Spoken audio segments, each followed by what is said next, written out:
Fidèles téléspectateurs de Télé, bonjour et bienvenue au journal. Cérémonie d'investiture des candidats du parti Foscori.Bénin émergent pour la présidentielle du 11 avril 2021. C'était ce jeudi 25 février 2021 à la faveur du Conseil national du parti.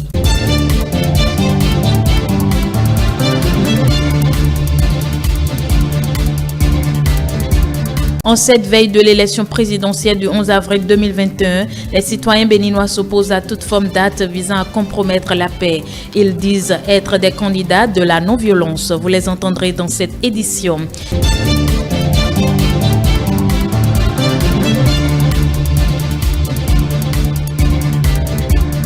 Et puis, conférence de presse ce jeudi 25 février 2021 du directeur du Fonds des Arts et de la Culture. Objectif, présenter et expliquer aux hommes des médias le fonds de bonification au profit des entrepreneurs culturels.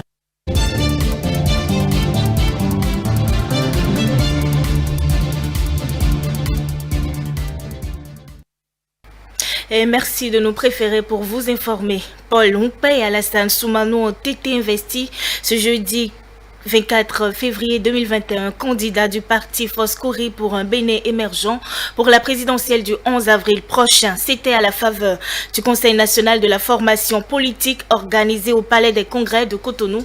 Le reportage de Stélia Padono Estep, ça aussi. Ils sont venus nombreux des 77 communes du Bénin pour prendre part à ce conseil national du parti Foscori pour un Bénin émergent. Une rencontre qui consacre officiellement Alassane Soumano et Paul Hunkpe, candidats du parti respectivement au poste de président et de vice-président pour le compte de la présidentielle de 2021. C'est le lieu pour les responsables de marteler que la FCBE est un parti de l'opposition. Conformément aux dispositions de nos statuts et surtout en son article 31, le Conseil national de notre parti est chargé d'investir le candidat à l'élection présidentielle. Le Conseil du monde qui s'ouvre aujourd'hui est un grand événement. Un grand événement en ce sens que ça coïncide avec le tirage au sort de la position des candidats sur le bulletin de vote. À ceux qui pensent que nous sommes là pour accompagner le président Talon pour ces élections, ils se trompent. Le candidat au poste de président a tenu à rappeler aux militants les valeurs sur lesquelles son colistier et lui entendent conduire les destinées de notre pays s'il remportait au soir du 11 avril 2021. Nous opposons la continuité et l'authenticité. Face à la rage, nous devons opposer le consensus. Oui, le peuple béninois en a souffert. Le peuple béninois est un peuple fier. Nous sommes une opposition légale. Une opposition qui sait apprécier ce qui est bon, ce qui est mauvais. Une opposition qui prône la paix. Oui, la paix, le second nom du développement. Je nous convie donc à prendre toutes nos dispositions pour que nous puissions faire de notre pays un pays havre de paix, un pays modèle de la démocratie en Afrique. Au cours de cette cérémonie d'investiture des candidats, les actions phares du projet de société du parti ont été présentées à l'assistance. L'économie sera une économie au service du peuple béninois. Le peuple béninois, sa jeunesse, sera mise à l'épreuve parce que nous ne formerons plus dans nos universités et écoles des cadres formés pour être formés, avec des diplômes qui ne sont pas en adéquation avec le besoin de nos entreprises. L'université sera modernisée. Les entrepreneurs, les boss d'entreprise, les managers auront leur place dans les conseils d'administration des universités afin d'orienter nos recteurs et nos professeurs à la formation en adéquation avec le besoin du marché. La Foscori pour un Bénin émergent substituera bientôt à la OU et au DABA des tracteurs, des motoculteurs. Bref, nous allons mécaniser la production agricole. À travers cette activité, les responsables de cette formation politique relancent ainsi la machine électorale et envoient militants et militantes en mission.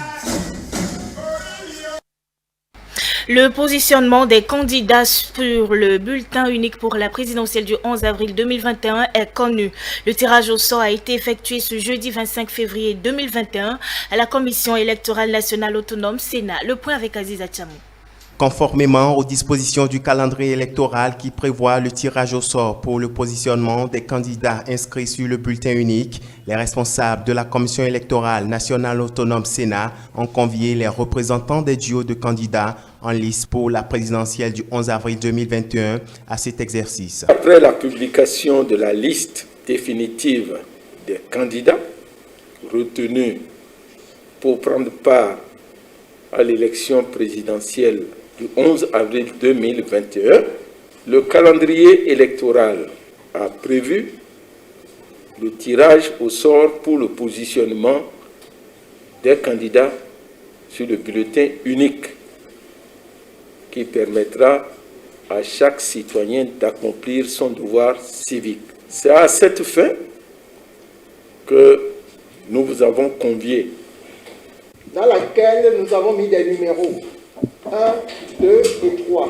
Vous allez demander à chacun de vos représentants, ou bien c'est le candidat lui-même qui veut procéder au tirage. On va déjà vous distribuer un premier tirage pour voir le tour de passage. Et au regard de ce tour de passage-là, il y aura un second tirage pour avoir le positionnement sur le bulletin unique, qui va se présenter sous cette forme-là. Toujours dans un esprit d'équité et de transparence, il a été retenu que tous les logos aient la même forme et la même dimension. Au terme du tirage au sort qui s'est déroulé en toute transparence, c'est le duo Corentin Korwe-Irénée Agossa qui occupe la première position sur le spécimen unique, suivi du duo Alassane Soumano Djimba et Paul Hunkbe, puis en troisième position le duo Talata Talon. Nous avons choisi le chiffre 3. Ça veut dire que le chiffre 3 va nous conduire à la victoire. Et quelque part aussi, on dit dans les Saintes Écritures, donc le chiffre 3 signifie que nous serons les premiers après les élections du 11 avril. Donc je crois que ce chiffre 3 est un bon signe pour le duo Talon-Talata. Je remercie Dieu, l'omniscient et l'omnipotent. Nous avons tiré le chiffre 2, qui est un chiffre divin. Nous serons le premier, le 11 avril. Le 2 va prendre la première place. Je tiens à remercier les autorités de la Sénat. Ça s'est passé de façon transparente. Il y a eu 2 tirages. Le premier tirage pour savoir qui va tirer, premièrement, par rapport au positionnement sur le logo. Nous avons tiré le numéro 1. Donc nous étions les premiers à tirer. C'est comme ça qu'on a tiré maintenant le chiffre 2. Donc sur le logo, nous serons deuxième sur le bulletin de vote. Ce que je demande au peuple béninois, les élections, c'est une fête. En attendant les résultats au soir de la présidentielle du 11 avril prochain, il est attendu des différentes chapelles politiques, des messages de paix et de cohésion.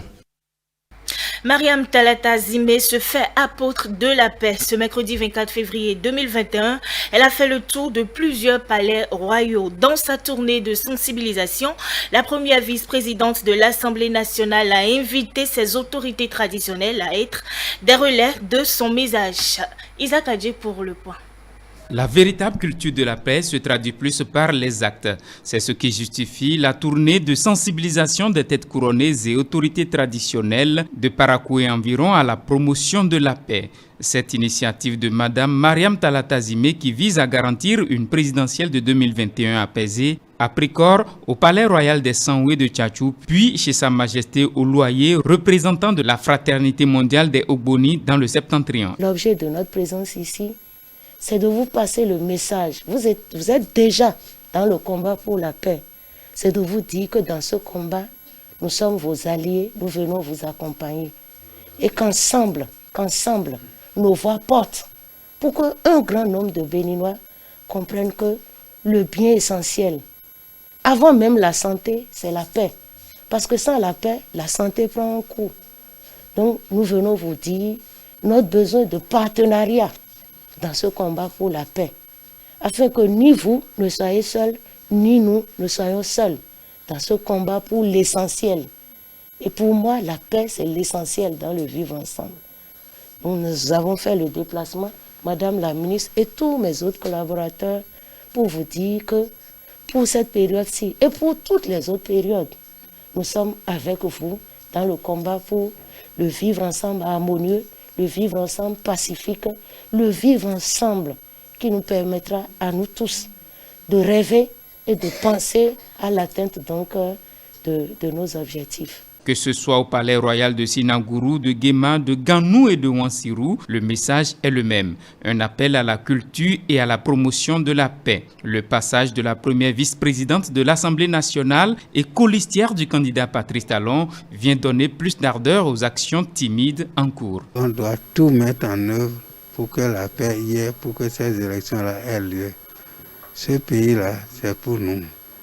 Nous allons tout mettre en œuvre pour qu'il n'y ait pas de désordre. Il y aura la paix. Surtout nos jeunes, on les sensibilise. Moi, j'ai déjà fait plus de 2 réunions dans mon quartier ici parce qu'il y a en gros au moins 10 quartiers. Je suis en train de passer par ces quartiers-là pour appeler les responsables, les sages pour leur dire qu'il faut qu'il y ait la paix pour ces élections-là. Nous souhaitons, comme elle a déjà pris la démarche, que nous exhortons que cette paix-là ait lieu. Et je pense que par les mains de nos ancêtres, Dieu va nous aider pour qu'il y ait la paix. Une vie perdue ne peut être remplacée, raison pour laquelle il faut la préserver en promouvant la non-violence en tout temps et en tout lieu. L'absence de paix, c'est source de détresse. L'absence de paix, c'est source de mal-être, de malaise. Et c'est source de destruction. Quand les destructions sont matérielles, on peut encore les gérer. Mais quand il y a destruction de vie, souvent c'est sans solution. Quand on perd une vie, on ne peut plus la récupérer. Un être cher perdu est perdu définitivement. Et on n'en guérit pas. On n'arrive jamais à définitivement faire le deuil de l'être cher qu'on a perdu. Et c'est parce que les choses sont comme ça qu'il faut s'éviter cela. Tout faire pour que, en tout, nous n'ayons pas regretté des pertes en vie humaine. L'enfant perdu ne peut jamais être remplacé. La femme perdue ne peut jamais être remplacée. Le mari perdu ne peut jamais être remplacé. C'est pour cela qu'il faut prévenir tout ce qui peut porter atteinte à nos vies. La sensibilisation de ce mercredi 24 février 2021 a pris fin chez le chef de terre de la cité des Kobourou au quartier Pébier. On reste toujours dans ce registre d'invite à la paix. L'émission E Matin de E-Télé s'est penchée sur les messages de violence qui circulent ces derniers temps sur les réseaux sociaux dans le cadre de la présidentielle 2021. Les invités de Théodule Moussa ont porté une analyse sur la situation avant d'inviter les acteurs à développer des comportements de paix. Suivez. Des propos d'incitation à la violence s'enregistrent ça et là sur les réseaux sociaux. Des comportements qui tendent à promouvoir la peur en cette période électorale. Sur cette émission matinale le matin, les invités s'interrogent sur la question à qui profite la violence dans le cadre de la présidentielle 2021. Non seulement on voit des messages de peur, renvoie des messages de trouble et projette un Bénin de chaos et quitte à envoyer une certaine résonance, pas forcément pour le Bénin, mais à d'autres acteurs qui peut-être les auraient mandatés. Il y a 4 types de dettes karmiques. Vous avez la dette karmique 13, 14, le 16 et le 19. Mais c'est la dette karmique 16 qui est la plus redoutable. Parce que ça s'appelle la tour de Babel, c'est-à-dire la confusion. Il suffit de lire dans la Bible ce que nous appelons la tour de Babel. Mais le problème de savoir, est-ce que le Bénin en a? Donc c'est cette dette karmique qui a toujours expliqué les déstabilisations et instabilités que nous avons connues. Bien même votre vis-à-vis ou celui qui a le levier, que cela soit au plus haut sommet de l'État ou que cela soit au niveau d'une institution de la République, si celui qui a le levier, vous de l'autre côté, vous sentez ou vous avez l'impression qu'il est en train de commettre certaines erreurs, c'est à vous d'aller vers lui, d'essayer d'entrer en discussion de lui dire, mon frère ou ma soeur, j'ai constaté qu'à tel niveau de ton action, quelque chose ne va pas, je suggère que ça se passe ainsi. Le métaphysicien Rahimi Amoussa, se fondant sur les principes du karma, rassure de ce que le Bénin ne connaîtra pas la violence et exhorte les acteurs politiques au respect des lois divinatoires. La dette karmique 16 nous invite à contrôler les milieux où il n'y a pas d'autorité pour quadriller. Parce que les esprits, là où des esprits se regroupent, il n'y a pas d'autorité d'encadrement. La dette karmique 16 agit là. Et donc, utilise pareille personne pour être le reflet des propos, parfois de ceux qui agissent sur la société. C'est toujours dans des moments de transition que cette dette karmique s'illustre. Cela veut dire que c'est normal ce qui se passe aujourd'hui. Sur le sujet, les analyses sont unanimes. Fustigeant les actes de violence en période électorale, les invités exhortent les différents acteurs à poser des actions de paix et non de guerre. Nous n'avons qu'une seule nation. Les appels à la violence, ce n'est pas du tout le moment. On a toujours connu le Bénin comme étant un pays de paix, un pays démocratique. C'est aussi vrai que oui, nous sommes en démocratie, les mécontentements, ça ne peut pas manquer, mais il y a une façon d'exprimer son mécontentement pour être écouté. Il y a une façon d'aborder les problèmes pour que ça puisse être résolu. C'est une attente que les événements du 1er et du 2 puissent se répéter. Le Bénin a grandi. Le Bénin sait désormais prendre les mesures hardies pour contrer un certain nombre de choses. Il faut saluer, moi je le dis toujours, la manière dont les institutions de la République aujourd'hui conduisent le processus électoral. Au cours de l'émission, tour à tour, les invités de Todul Roussa ont profité pour saluer les messages de paix et les actes de bravoure que font montre certains acteurs de l'opposition pour le maintien de la paix et l'unité nationale. L'invite à la paix, Stélia Padounou, est aussi restée dans ce cadre pour réaliser un élément. Regardez. En cette veille de la présidentielle du 11 avril 2021, les réseaux sociaux sont abondamment utilisés par certains individus pour inciter à la haine et à la violence. Face à de tels actes, des têtes couronnées, acteurs politiques et leaders religieux sont sortis pour exiger la paix. Les citoyens ne sont pas restés en marge, ils condamnent avec rigueur les comportements qui pourraient troubler l'ordre public. Même si on n'est pas d'accord, est-ce qu'on a besoin d'aller à la violence? Si on n'est pas d'accord, il y a les voies et moyens pour quand même se faire comprendre. Pour cela, je demande à mes frères et sœurs béninois de mettre la balle à terre et de tout faire pour aller aux élections dans la paix. Dans la paix. Pas de menaces. La paix n'est pas à négocier. Elle est incontournable, elle est indispensable et chacun doit œuvrer pour la paix. Le dialogue pour la compréhension. Appeler à la violence, c'est une mauvaise chose. Il faut avouer que nous avons besoin tous de la paix dans le pays pour vaquer à nos occupations habituelles. L'élection, ce n'est pas la fin du monde et ce n'est pas la fin du pays. Le Bénin est indivisible et indivisible. Chacun doit œuvrer pour qu'il y ait la paix. Nous ne devons pas céder à ces appels à la violence. La paix est indispensable et à sauvegarder à tout prix. À tout prix. Et nous devons taire nos égos pour que la paix règne. Pour que les générations à venir puissent avoir un héritage de ce pays. Et notre pays a toujours étonné le monde. Notre pays va encore étonner le monde. Il n'y aura aucune violence dans ce pays. Nous sommes dans un pays de paix. Et je suis sûr que Dieu aime ce pays. C'est pourquoi il n'a jamais eu toujours la violence dans ce pays. Soucieux du bon déroulement du scrutin du 11 avril, le gouvernement entend jouer sa partition pour faire régner l'ordre et la quiétude. Le gouvernement prend et prendra toutes les dispositions pour prévenir et décourager tout acte de violence ou d'appel à l'insurrection. Cette volonté gouvernementale est appréciée à sa juste valeur. Quand le gouvernement dit prendre des mesures pour assurer la paix pendant les élections, c'est une bonne chose. Mais il ne faudrait pas que ces mesures-là soient contre que cela ne soit pas théorique seulement.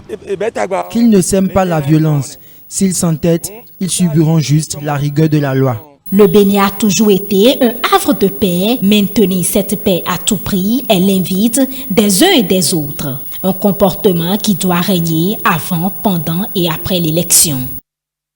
Le directeur du Fonds des Arts et de la Culture était face à la presse ce jeudi 25 février 2021.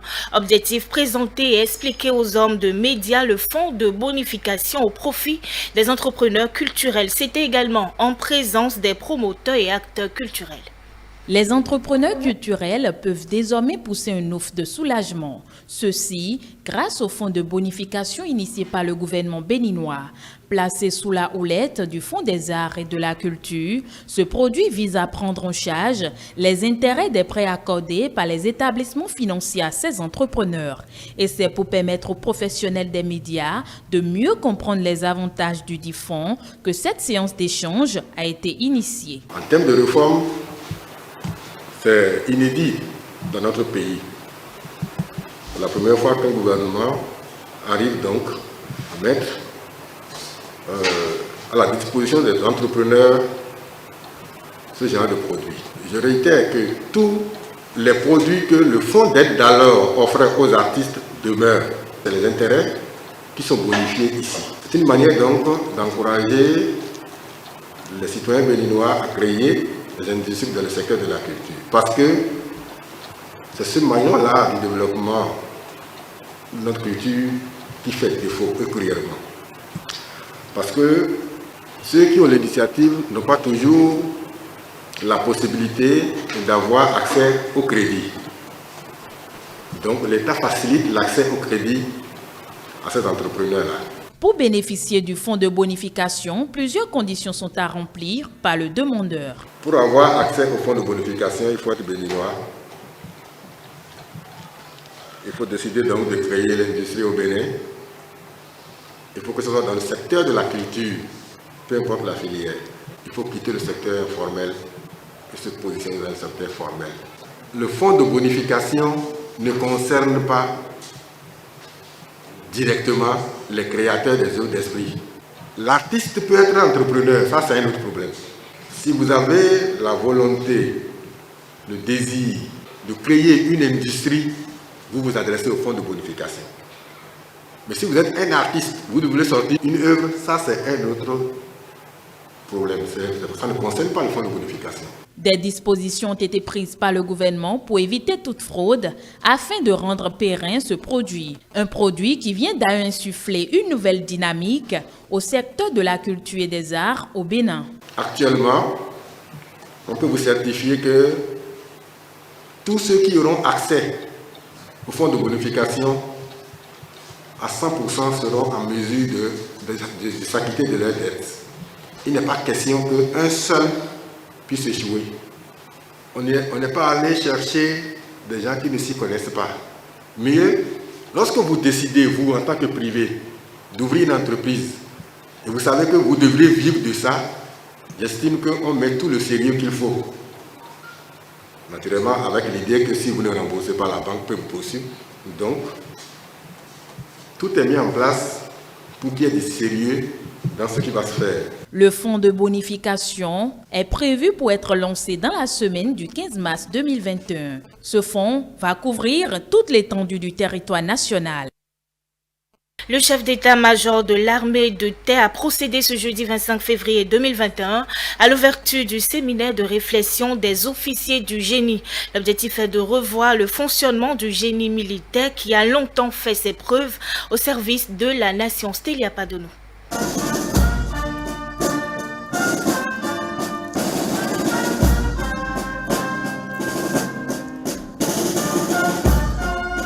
C'est pas une revue des troupes que le colonel Fructueux Baguidi, chef d'état-major de l'armée de terre, a lancé les travaux de ce séminaire des officiers du génie. L'initiative émane des responsables de cette structure de l'armée de terre et vise à réorienter le génie militaire qui a longtemps été au service du génie infrastructure au détriment du génie armes, ceci au regard des menaces terroristes dans la sous-région. La caractéristique complexe de ces menaces se définit par l'utilisation de plus en plus fréquente d'engins explosifs improvisés.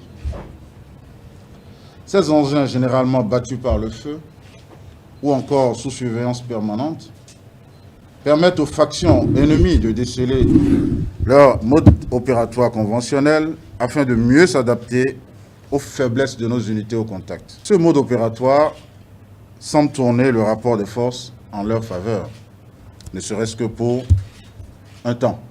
Le génie militaire auquel vous appartenez, en conformité avec ses missions régaliennes, a longtemps fait ses preuves au service de la nation, délaissant quelque peu le cœur du métier, celui d'être utile aux autres armes de mêlée. Aujourd'hui, il est alors temps que vous fassiez véritablement vos missions de service au profit des autres unités de l'armée de terre. Celles devant concourir presque souvent à la réalisation de l'effet majeur du chef de la grande unité. C'est pour rester en phase avec cette vision que durant ces 2 jours, vous êtes appelés à réfléchir sur plusieurs thématiques. Les conclusions de vos réflexions définiront le futur du génie militaire béninois. Une cinquantaine d'officiers du génie et anciens chefs de corps prennent part à ce séminaire qui se veut un creuset de réflexion pour un génie militaire plus apte à appuyer les autres unités de l'armée de terre en cas d'attaque terroriste. Au cours de ce séminaire, il y aura 2 communications. La première portera sur l'état des lieux de génie militaire dans les forces armées béninoises. Et la seconde communication portera sur quel avenir pour le génie militaire béninois face aux nouvelles menaces de l'heure. Nous allons nous servir de leur expérience pour rebâtir un peu le génie, pour que le cœur du métier qui a été longtemps abandonné au profit des infrastructures, quand on parle de génie militaire, on ne voit que les constructions de routes, les constructions de bâtiments, les poses de pavés que nous faisons en ville.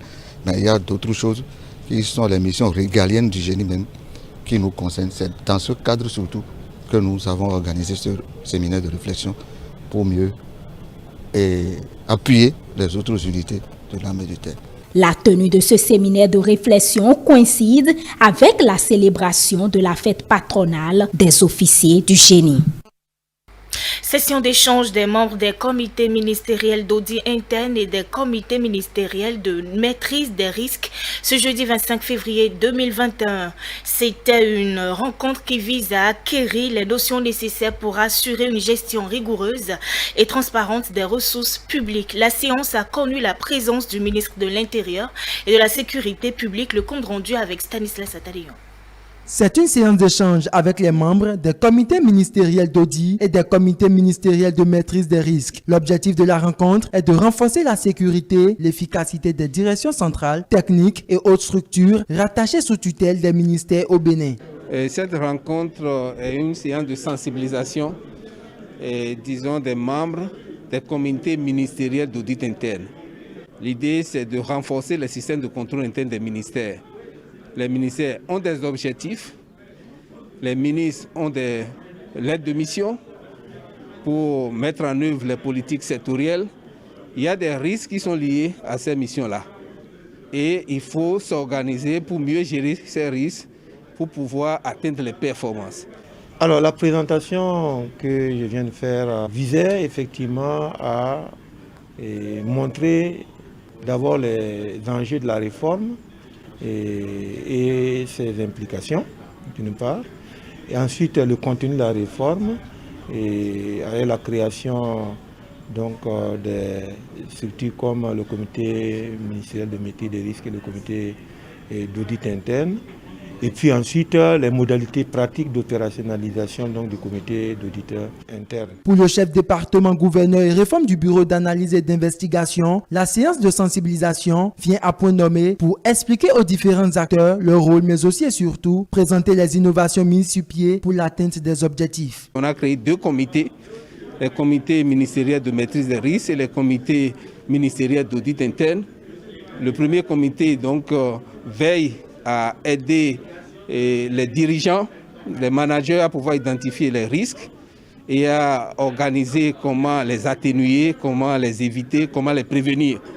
Et le second comité, dont les membres sont entretenus aujourd'hui par ce séminaire. Le second comité donc a vocation à superviser le travail du premier comité. Alors, donc ces comités, les deux comités, d'abord le premier, c'est le comité de maîtrise des risques, a pour objectif de définir donc, la politique du contrôle interne et puis de s'assurer que la cartographie des risques est élaborée sur la base des objectifs de politique publique et qu'il y a des plans de remédiation qui sont en place. Et le second comité, qui est le comité d'audit, travaillera sur la base donc, de la carte pour valider les plans d'audit, c'est-à-dire les priorités d'audit à faire. Et il faut dire ici que les audits sont vus dans le sens où c'est l'évaluation des dispositifs qui sont mis en place pour maîtriser les risques. Les autorités ministérielles présentes ont réitéré leur engagement à œuvrer pour les résolutions qui sont exposées dans le ministère en veillant à ce que chaque acteur joue sa partition. Développer des relations avec ces comités-là, et surtout ces personnes extérieures qui, a priori, devraient avoir un regard plus objectif, plus indépendant et moins impliqué, va nous aider à anticiper davantage et à maîtriser ces risques-là. Donc c'est très intéressant pour nous. Merci. Je comprends mieux ces outils. Je comprends après cette expo, je comprends mieux ces outils. Je promets aider tous les deux comités qui sont au niveau de mon ministère pour qu'ils soient vraiment très actifs.